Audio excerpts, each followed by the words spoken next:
Kanha Hindi academy में आपका बहुत बहुत स्वागत है। और आज हम हिंदी व्याकरण का एक शीर्षक आरंभ करने जा रहे हैं जिसका नाम है संधि। संधि से हमारा तात्पर्य है जुड़ना या किसी से मेल करना, यानी कि मेल अथवा मिलना, या हम कह सकते हैं समझौता करना किसी के साथ। परंतु यहाँ व्याकरण में इस शब्द का प्रयोग हम दो वर्णों के परस्पर मेल की विशेष प्रक्रिया के लिए करते हैं, ठीक है, जिसमें कि शब्दों में एक परिवर्तन उत्पन्न होता है और हमें उन दो वर्णों या दो शब्दों के मेल से एक अलग जो शब्द मिलता है उसका भिन्न अर्थ होता है।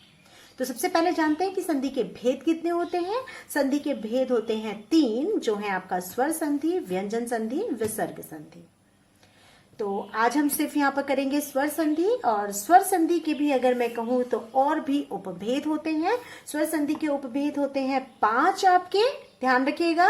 संधि के भेद थे 3, स्वर, व्यंजन और विसर्ग। हमने सबसे पहले उठाई है अपनी स्वर संधि। स्वर संधि के 5 उपभेद हैं: दीर्घ, गुण, वृद्धि, यण और अयादि संधि।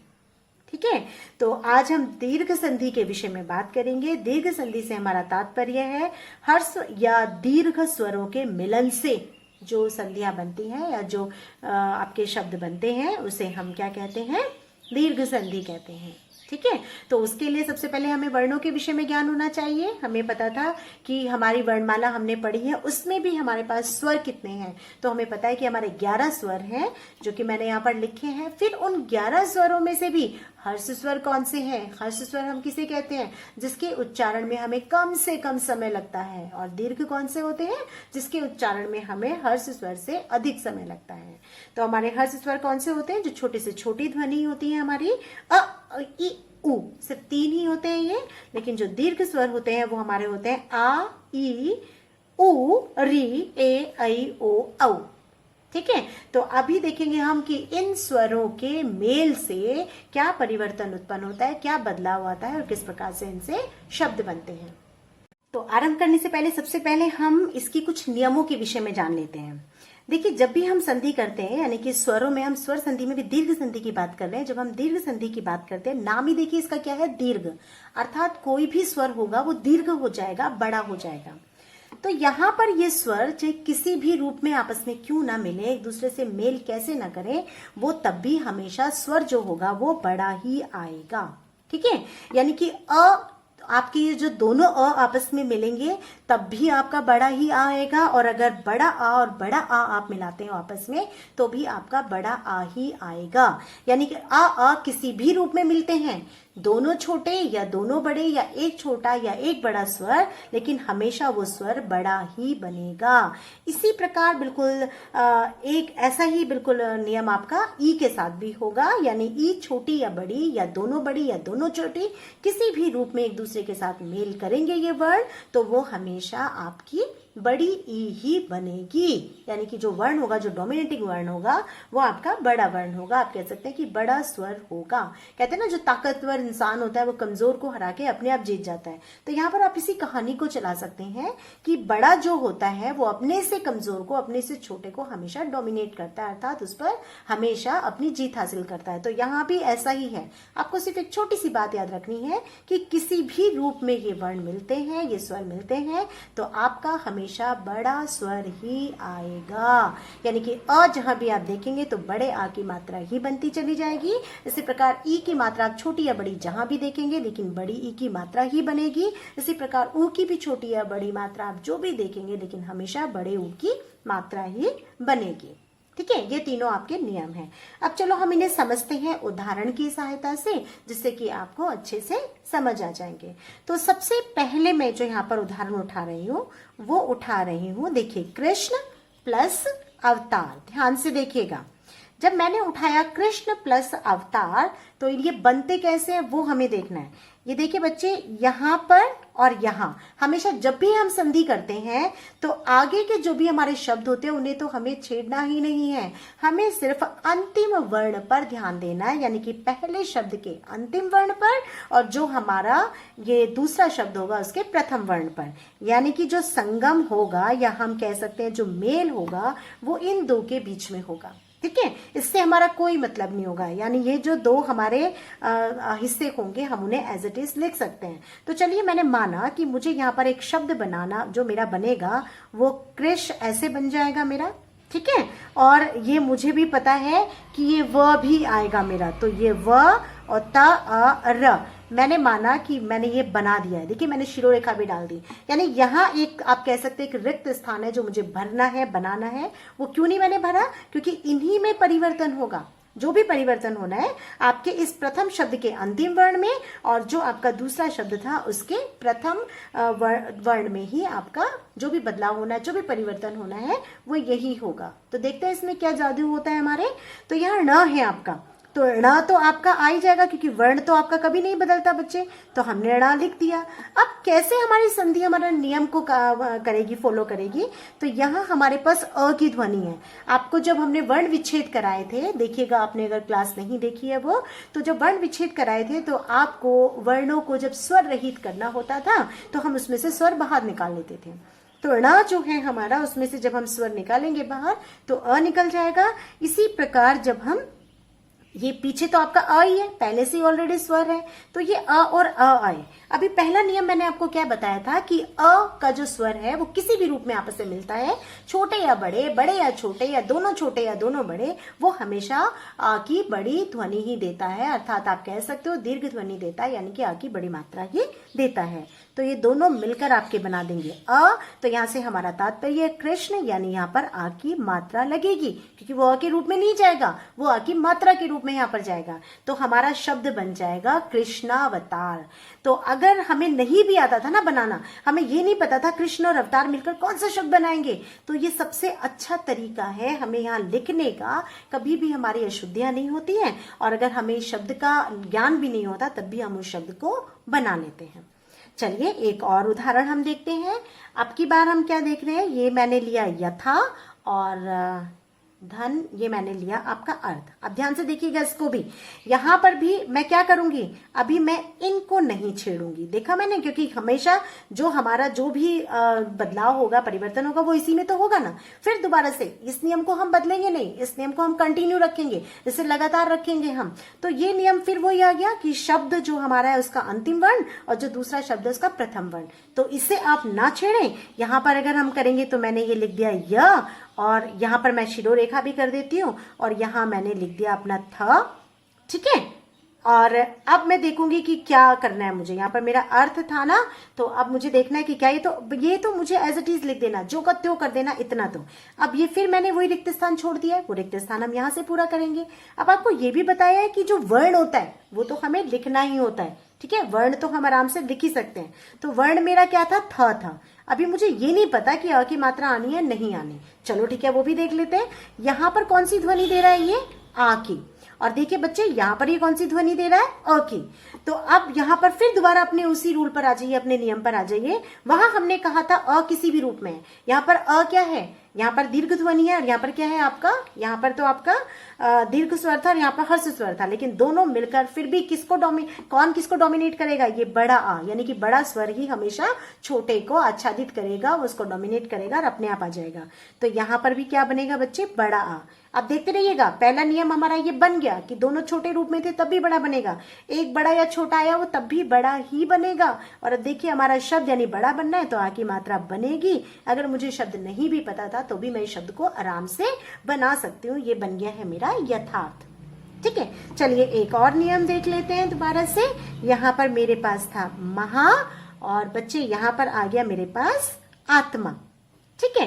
तो जब मैंने इसको देखा तो अब देखिए हमारा क्या बनेगा, फिर हमें दोबारा वो ही नियम करना है, वो ही रूल फॉलो करना है। तो फिर दोबारा मैं इन्हें छेड़ूंगी नहीं, अभी मैंने ये पहले शब्द का अंतिम वर्ण और जो मेरा दूसरा शब्द था उसका प्रथम वर्ण जो था वो मैंने छोड़ दिया। और यहाँ पर अगर मैं शब्द बनाती हूँ तो बना मेरा म, और ये मेरा तमा, ये तो मेरा बन ही गया ना। अब बीच में जो मेरे पास यहाँ पर जो फिर रिक्त स्थान बना है, फिर वो मुझे रिक्त स्थान बनाना है। और ये तो हमें पता है कि ये वर्ण तो आएगा जो ह है, क्योंकि ये तो कहीं जा नहीं सकता है, तो इस वर्ण को भी मैं लगा दूंगी। अब अगर मेरे पास कंफ्यूजन है कि आ की मात्रा लगनी है नहीं लगनी, वो भी हम देख लेंगे। यहाँ पर आया देखिए बच्चे आ, और यहाँ पर भी आ की ध्वनि थी, क्योंकि ये तो स्वर पहले से ही अपने आप से ही है, तो ये भी दोनों मिलकर क्या बनाएंगे, अ। तीनों नियम आपके सामने आ गए। मतलब जो था दोनों स्वर में थे, हर्ष स्वर में थे, छोटे रूप में थे, तब भी वो बड़े आ की मात्रा ही देगा। अगर वो बड़ा या छोटा था तब भी वो आ की मात्रा ही देगा। इसी तरह से अगर छोटा आगे आ जाता है, पीछे बड़ा आता है, तब भी आ की मात्रा ही देगा। और अगर दोनों बड़ी मात्राएं आ जाती हैं या बड़े स्वर आ जाते हैं, दीर्घ स्वर आते हैं, तब भी वो दीर्घ स्वर ही देगा, अर्थात बड़ी मात्रा ही देगा। यानी कि ये जो हमारे स्वर संधि होती है उसकी दीर्घ संधि का सबसे अच्छा नियम है जो हमें फॉलो करना आना चाहिए, और बहुत आसान भी है, मजा भी आता है हमें इसे करते हुए, क्योंकि सिर्फ हमें इसकी मात्रा को बदलना होता है और हमारी मात्रा इस प्रकार से बड़ी बन जाती है। तो अ वाला नियम तो जहां तक आपको बहुत अच्छे से क्लियर हो गया होगा। चलिए अब चलते हैं हम अपने ई के नियम पर। चलिए ई के लिए मैं पहला उदाहरण लेती हूँ। यहाँ पर मैंने लिया रवि प्लस, और यहाँ मैंने लिखा आपका इंद्र। ये ऐसे शब्द हैं, आप इन्हें जानते हैं, ठीक है। कुछ शब्द ऐसे भी होते हैं जिनका हमें पता ही नहीं होता क्या आना है। अब यहां मैं देखूंगी तो मुझे क्या करना है, देखिए फिर दोबारा हमें वही करना है कि ये और ये, अर्थात मैं कह सकती हूँ कि इस पहले शब्द का वही अंतिम वर्ण और दूसरे शब्द का प्रथम वर्ण हमें नहीं छेड़ना। अब इसमें हमने क्या देखा, यहां पर कौन सी है आपकी छोटी ई आ रही है ना, छोटी ई जो हमने इसमें से स्वर निकाला, और यहाँ पर पहले से ही छोटी ई है। ये बड़े बनकर क्या बनाएंगे, फिर भी ये बड़ी ई ही बनाएंगे, क्योंकि यही तो पढ़ा था हमने उसने में नियम में कि जो स्वर होंगे छोटे स्वर यानी कि हर्ष स्वर किसी भी रूप में मिलेंगे वो हमेशा फिर भी दीर्घ स्वर ही देंगे, तभी तो इसका नाम दीर्घ संधि है। बार बार ये अपने नाम को बार बार परिभाषित कर रही है कि इसका दीर्घ संधि नाम क्यों दिया गया। तो यहाँ भी अगर मैं करती, मैंने र लिख दिया था और मैं यहाँ पर ये द और र भी लिख दिया और मैंने बीच का जो मेरा रिक्त स्थान था वो छोड़ा। अब मैं क्या करूंगी कि देखो व तो मैंने कहा था ना वर्ण नहीं कहीं जाता, मैंने वह भी लगा दिया। अब कंफ्यूजन था कि छोटी ई आनी थी या बड़ी ई आनी थी, तो ये हमें पता चल गया कि दोनों रूप में, किसी भी रूप में अगर होता है हमारा स्वर हर्ष स्वर में, वो हमेशा दीर्घ स्वर की वो देता है हमें। तो ये बन जाएगा हमारा बड़ा, और ये इसके साथ में ये जो अंकी बिंदी थी वो आएगी, वो क्योंकि वो पहले से उसमें निहित है। तो ये बन जाएगा आपका रविंद्र। ठीक है, दोनों क्या था, एक दोनों ही यहाँ पर छोटी थी और दोनों ने मिलकर बड़ी बना दिया। और अगर मैं बात करूं दूसरे उदाहरण की, तो देखिए जैसे लिखा है यहाँ पे शची, ठीक है, और शची और यहाँ पर प्लस अगर फिर दोबारा लिखा है इंद्र, तो अब देखिए मैं कैसे बनाऊंगी। मैंने यहाँ पर श लिख दिया है, मैंने यहाँ पर द भी लिख दिया है। अब मुझे नहीं पता है कि बीच में क्या आना है, लेकिन मुझे इतना तो पता है कि च वर्ण तो आएगा, ठीक है, क्योंकि ये वर्ण तो नहीं जाएगा। अब फिर किसमें बदलाव करना है बच्चे हमें, फिर इन दोनों में जो भी परिवर्तन होगा, जो भी चमत्कार होगा वो इन दोनों में होगा। यानी च पे कौन सी मात्रा देखिए आप खुद बता देंगे, ई, क्योंकि वर्ण विच्छेद जिसने अच्छे से समझा वो बता देगा कि च प्लस ई आएगा, इसमें ई जो स्वर है वो बाहर निकल जाएगा। कौन सा ई, बड़ी ई, और यहीं पर फिर क्या मिला इसके साथ, ई मिला। तो अब ये देखिए इन दोनों ने मिलकर भी क्या बनाया, आपकी बड़ी ई ही बनाई, यानी कि यहाँ पर बड़ी ई की मात्रा बन जाएगी और अंकी बिंदी पहले से है तो वो आएगी। ठीक है, तो ये जो आपका स्वर है, स्वर हमें भी पता है कि शब्दों में वो मात्रा के रूप में लग जाता है, क्योंकि सारे स्वर हम मात्राओं के रूप में ही प्रयोग करते हैं। ठीक है, चलिए अगर तीसरा उदाहरण मैं देने जाती हूँ आपको, तो हम लिख सकते हैं यहाँ पर रजनी, ठीक है, और अगर मैंने लिखा प्लस ईश तो हम इसको भी ले सकते हैं। ठीक है, तो यहां अगर मैं शब्द बनाऊंगी तो मैं र, ज और ये श भी लिख दूंगी, और मुझे ये भी पता है न वर्ण भी आना है, मैंने इतना करके छोड़ दिया। ठीक है, अभी आगे क्या करना है हम देखते हैं। फिर दोबारा जो मैजिक होगा वो इन दोनों में ही होगा। तो इसमें क्या आ रहा है आपका, न से अगर मैं स्वर को निकालती हूँ, उस ध्वनि को, स्वर ध्वनि को, तो बड़ी ई और प्लस यहाँ भी बड़ी ई। अब देखिए यहाँ पर दोनों छोटे थे, आपके हर्ष स्वर थे, बड़ा स्वर दिया, बड़ी ई की मात्रा दी।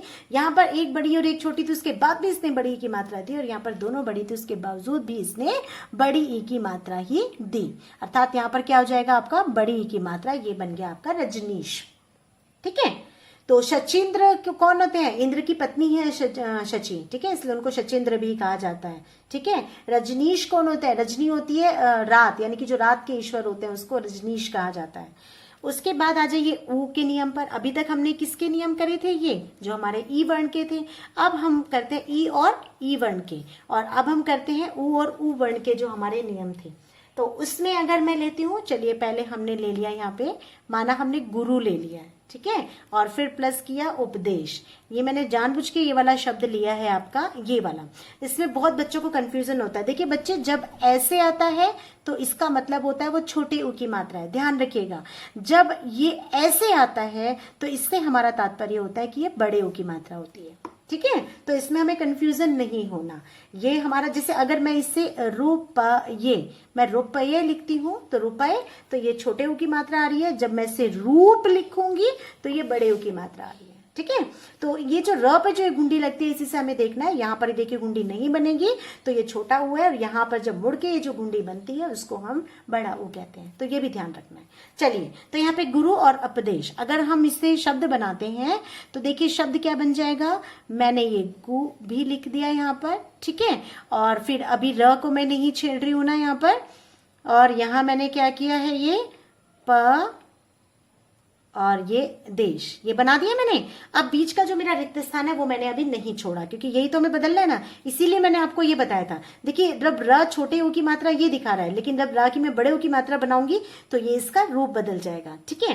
तो यहाँ क्या हुआ, इसमें और इसको मिलाना था हमें, इन दोनों को। तो यहाँ पर आपकी छोटे ऊ की मात्रा थी, यानी आप इसे कह सकते हो, मात्रा नहीं लगानी, सॉरी, ऊ, और प्लस दोनों ऊ ने मिलकर क्या बनाया आपका बड़ा ऊ। तो यहाँ क्या चला जाएगा, बड़ा ऊ दिखाने के लिए हमें र पे इस तरह से लिख देना पड़ेगा। तो अब ये बन गया गुरुपदेश, ठीक है। तो गुरु प्लस उपदेश यानी कि गुरु के द्वारा जो दिया गया उपदेश है, ठीक है, वो बन गया गुरुपदेश। चलिए इसका एक और एग्जाम्पल ले लेते हैं, एक और उदाहरण उठाते हैं हम। यहाँ पर अगर हम करते हैं वधु, ध्यान से देखिएगा, ये मैंने लिखा वधु और यहाँ पर मैंने लिखा आपका उत्सव, ठीक है। तो अब यहां देखिए मैं व भी लिख दूंगी, मैं यहां पर त स व भी मैंने लिख दिया।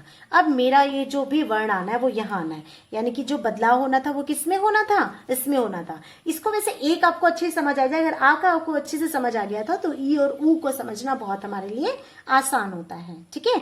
जैसे कि अ की मात्रा हमेशा बड़े आ की आएगी, ऐसे ई की मात्रा हमेशा बड़ी ई की आएगी हर शब्द में जब भी आपकी दीर्घ संधि होगी, और यही इसको पहचानने का तरीका भी होता है। और जब भी ऊ की आपकी मात्रा आएगी तो वो हमेशा बड़े ऊ की ही आएगी। और ये भी ध्यान रखना है, जब हम पीछे प्लस करते हैं यानी ऐड करते हैं जो शब्द, वो हमेशा स्वर से आरंभ होता है। ये अपने अ वाले में भी देखा था कि जो दूसरा शब्द था आपका वो अ से ही यानी कि स्वर से शुरू हो रहा था, और यहाँ पर भी क्या होगा, आपका जो दूसरा शब्द होगा वो आपका ई से शुरू हो रहा है। ऐसे ऊ वाले में भी जो दूसरा शब्द है वो हमेशा ऊ से शुरू हो रहा है, ठीक है। यानी तात्पर्य ये है कि यहाँ पर ई जो होगा वो आपका यानी स्वर जो होगा वो मात्रा के रूप में होगा, जिससे आप वर्ण के रूप में बाहर निकालेंगे, और यहाँ पर वो वर्ण अपने आप में यानी कि स्वर होगा। तो यहाँ वधु प्लस उत्सव से जब हम करेंगे तो ये आपका बड़ा ऊ था ना बच्चे, और यहाँ पर मैंने किया तो ये छोटा ऊ था। इन दोनों के मिलने के बाद फिर भी ये क्या बनाएंगे, आपका बड़ा ऊ ही बनाएंगे। तो यहाँ पर जो ध था आपका वो तो आना ही था, उस पर भी बड़े ऊ की मात्रा आएगी, तो वधुत्सव हो जाएगा ये आपका, ठीक है। तो वधु हम कहते हैं जो नई नवेली दुल्हन होती है, ठीक है, ब्राइड को, और उत्सव जो उसके लिए कार्यक्रम कोई करवाया जाए, तो वधु उत्सव यानी कि वधु के लिए जो उत्सव कराया जा रहा है वो आपका वधु उत्सव है, ठीक है। तो बेटा यहाँ पर आपकी दीर्घ संधि आज पूरी होती है। अब इसे अच्छे से आपको अभ्यास करना है कि आप जितने शब्दों को बना के देखेंगे उतना आपका अभ्यास होता रहेगा, और अगली कक्षा में हम करेंगे गुण संधि। तो तब तक के लिए बाय बाय बच्चों, अगली कक्षा में मिलते हैं।